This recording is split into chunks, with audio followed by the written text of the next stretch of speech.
Mr. Speaker, I rise this morning before this honorable house to keep my honorable colleagues and the general public informed about the exciting work that continues in support of education reform, and more specifically about the introduction of signature learning programs in September 2022 for our two senior schools, the Barclay Institute and Cedar Ridge Academy.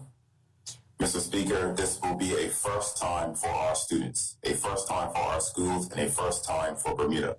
A milestone indeed. We are very proud of the work that has been undertaken today. Mr. Speaker, the last time I provided this House with an update on the signature learning programs for our senior schools was in May 2022. Since then, the work has intensified. Mr. Speaker, this morning I want to share with my honorable colleagues the education reform work during the past weeks as it relates to 1, the experience of our students, 2, professional learning days for school staff, 3, new school transformation teams, and 4, good governance. This is quite a bit, Mr. Speaker, but as I said, the work has intensified. However, it is also proven to be a work of excellence. Let me first begin with the experience of our students.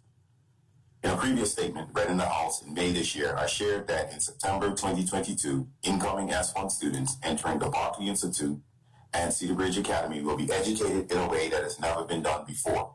The incoming S1 students will, in addition to their core curriculum, have access to a signature curriculum which is relevant for our children, for Bermuda, and globally. Our S1 students will experience a model of teaching and learning which incorporates authentic, real-world learning experiences and meaningful projects attentive to the different needs of each and every child. The graduation requirements will ensure that children who leave with the Bermuda Signature School Diploma will have the necessary experience, knowledge, values, and relationships to take up jobs or apprenticeships in their chosen profession or trade and contribute to the requirements for entry into colleges and universities. Mr. Speaker, I am pleased to share that all of the prerequisite work to prepare us for a successful launch in September 2022 is on solid ground. The Board of Governors and the school leaderships of both senior schools have confidently stated that they are ready to receive young people in September 2022 and provide them with 21st century learning experiences and opportunities. Mr. Speaker, every journey worth taking begins with a critical starting point to get to the end goal. There has been a journey for the adults in the education system to help us achieve our desired future state. I have shared on many occasions in this honorable House the work of the adults in system transformation. Mr. Speaker, it is equally important for this honorable House to understand the student experience in this journey to get them ready to select their desired signature learning program, the desired signature learning program that supports their passions and interests.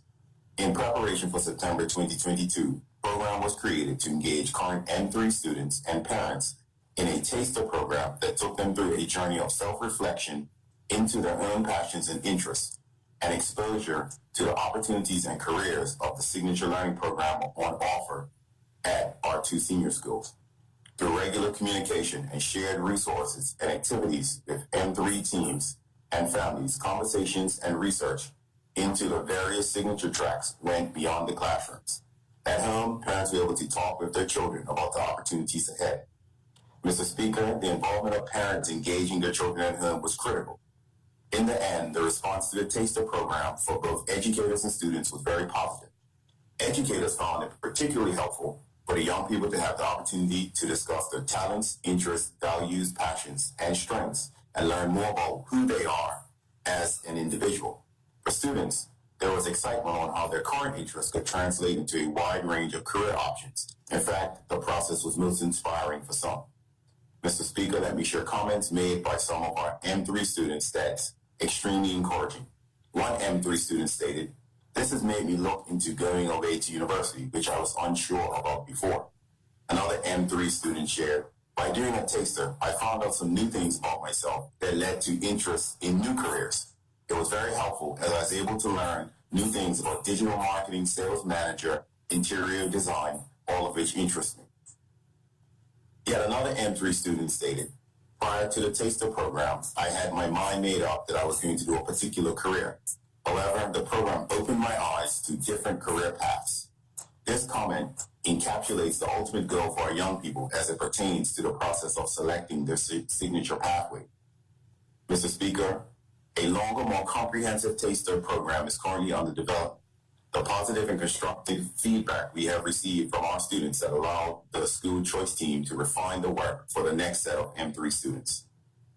Mr. Speaker, as a result of the collective hard work of the staff of the Department of Education and the School Choice Working Group, I am pleased to celebrate that out of the approximately 300 incoming S1 students enrolled for September 2022, over 90 have selected a signature learning track.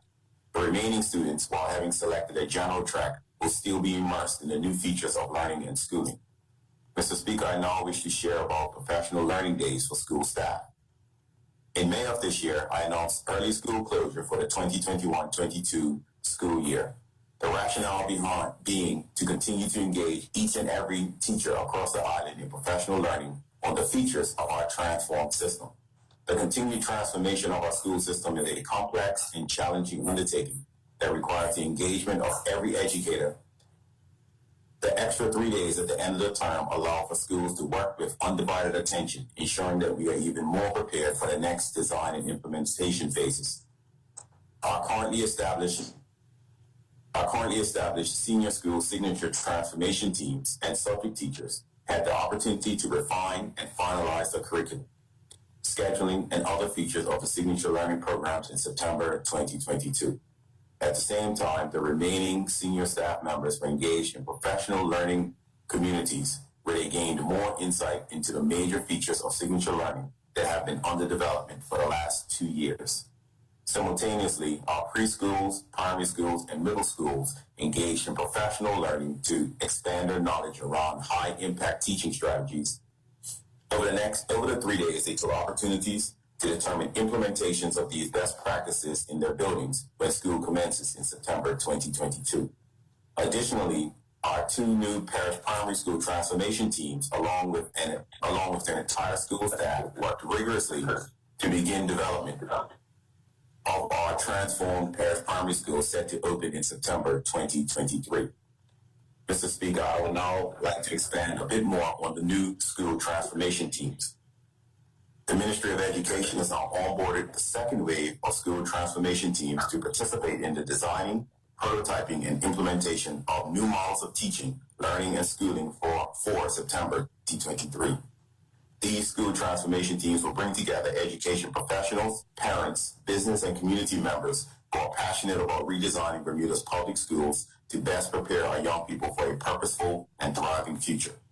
Mr. Speaker, I am pleased to share that we have received nearly 100 expressions of interest from educators and community members to work towards transforming our first set of parish primary schools at Purvis Primary and Francis Patton School sites, and designing our next signature school to implement hospitality and tourism and education service tracks.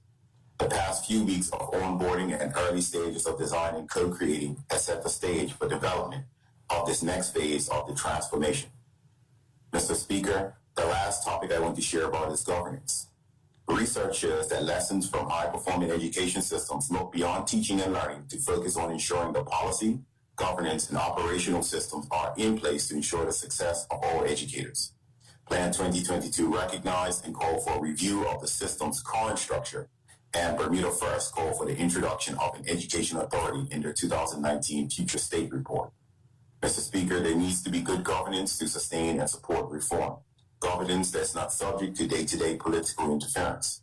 Governance that has the independence to be flexible and agile in ensuring that the needs of Bermuda's children, economy, community are best and efficiently served. We all acknowledge that the relationships of schools and school boards with the Ministry and Department of Education are not and have not been as free-flowing as we would like. The establishment of an education authority will be an opportunity to reset, renew, and clarify these relationships. We need to learn from the past to create a better future. Mr. Speaker, an education authority is needed to take the politics out of education and make public education, nimbler and responsive. The authority will be responsible for all aspects of public education in Bermuda and hold a dual focus of equity and accountability. Mr. Speaker, the work to create an education authority and continue towards education reform and school transformation is well underway. Currently, the Education Authority Working Group is creating the framework for what the Education Authority will look like. They're currently receiving feedback from the Department of Education, existing school boards, and other relevant stakeholders. The working group will continue to meet and collect data to help formalize the proposals as we move forward. Mr. Speaker, some critical action steps taken have been: 1, meeting with schools to understand the strengths and weaknesses of school boards. 2, scanning governance arrangements into high-performance systems with characteristics of an education authority. 3, reviewing the research on governance and leadership of successful 21st century learning systems. 4, reviewing relevant private and government acts and memoranda of understanding between the Ministry of Education and schools. 5, exploring management structures and practices in 21st century learning systems. And 6, developing and agreeing on revised roles and responsibilities for school boards. Mr. Speaker, the Education Authority Working Group has much work ahead and is progressing steadily to see this governing structure come to fruition for our public school system. In closing, Mr. Speaker, and casting my mind back over the past 28 months, the transformative work has been challenging, fast-paced, and rigorous, with little time to rest for those involved in education reform. At this time, I would like to extend my gratitude and appreciation to everyone who is committed and participated collaboratively in co-designing the learning experiences of excellence that have gone in place for our young people. I await September 2022 with great anticipation to see our young people start a journey of exploration and growth as they experience our first ever signature learning programs. Thank you, Mr. Speaker.